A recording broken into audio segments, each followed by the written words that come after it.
এদের নিয়ে বিচার আচার করা এটা খুব কষ্টের ব্যাপার এবং লজ্জাজনক। এটা আমরা কখনোই চাই না। এখন আমি বলি, অনেক শিল্পী সমিতির কি কাজ আসলে তাদের হয়তো বা কখনো কোনো কাজে লাগে নাই, যার জন্য ওনারা বুঝে নাই যে শিল্পী সমিতির কি কাজ। তাই যদি হতো তাহলে পৃথিবীতে বা বাংলাদেশে কোনো অ্যাসোসিয়েশন থাকতো না।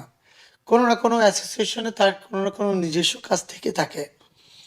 আজকে যদি শিল্পী সমিতিটা না থাকতো, নর্মাল হিসাব, তাহলে দেখেন লাস্ট গতকালকের কথাই দেখেন, আমাদের দুই আর্টিস্ট মিষ্টি জান্নাত আর আমাদের তমা তমা মির্জা, দুজনের ভিতরে একটা কোন্দল সৃষ্টি হয়েছিল। তাদের দুপক্ষই যখন মনে করলো যে না, আমাদের মাধ্যমে একটা সেটেলমেন্টে আসা উচিত, এসেছে। আমরা তো কাজ করি, এটা আমাদের প্রফেশন। সে কাজের ক্ষেত্রে আমাদের অনেক ধরনের বাধ্যবাধকতা থাকে, অনেক সময় অনেক ধরনের হয়রানির শিকার হই।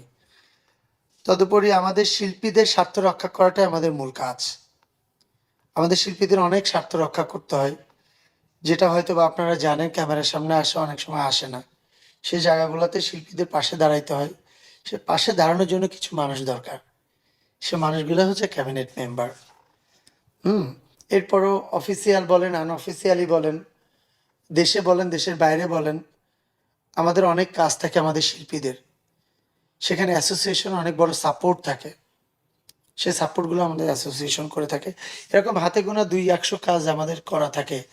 বাট আমাদের যে স্যার বা যে ম্যাডাম যারা বলেন যে যারা এখনো বুঝতে পারে না শিল্পী সমিতির কি কাজ, অ্যাকচুয়ালি তাদের তো কখনো প্রয়োজন হয় না। আমাদের যদি সব আর্টিস্টদেরকে যদি প্রয়োজন না হতো, হয়তো অ্যাসোসিয়েশনটা দরকার ছিল না।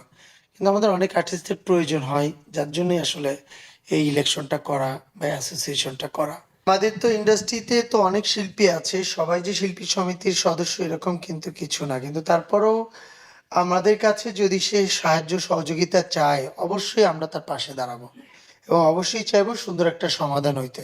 আর আমরা তো কখনোই চাই না এক শিল্পীর সঙ্গে আরেক শিল্পীর কন্দল হোক, বা ইন্ডাস্ট্রি কোনো মানুষের সঙ্গে কোনো মানুষের একটা রেষারেষি, ঝগড়া বিবাদ এটা যাতে হয়। আমরা সবসময় চাই সুষ্ঠু সুন্দর ইন্ডাস্ট্রি থাকুক, এবং আমাদের শিল্পী সমিতি শিল্পীদের মন যেমন নরম, এবং সমস্ত শিল্পীদের মন যাতে নরম থাকে, আমরা সেই আশাই ব্যক্ত করি সবসময়। শিল্পীদের নিয়ে বিচার আচার করা এটা খুব কষ্টের ব্যাপার এবং লজ্জাজনক।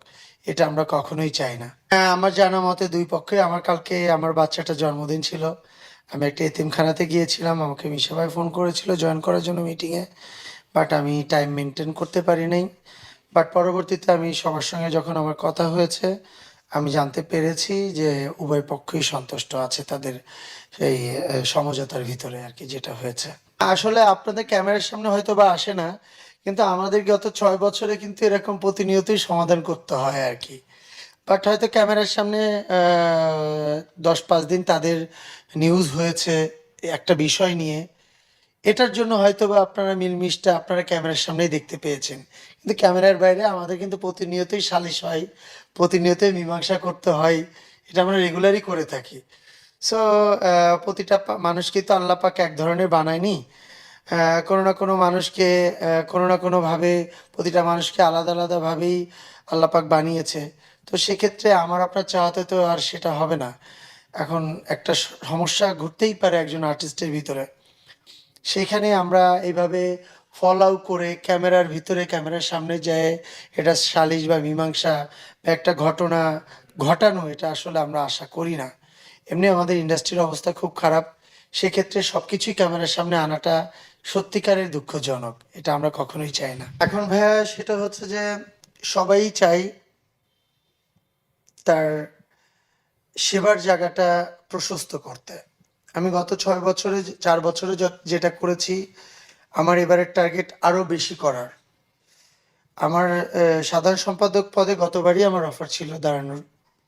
আমাকে একটা প্যানেলও তৈরি করা হয়েছিল, সেখানেও আমাকে বলেছিল দাঁড়ানোর জন্য। বা যেখানে মনে আছেন দিজল সাহেব আছেন, যার হাত ধরে ইন্ডাস্ট্রিতে আসা, সবসময় উনি যেটা বলবে আমি সেটাই করব।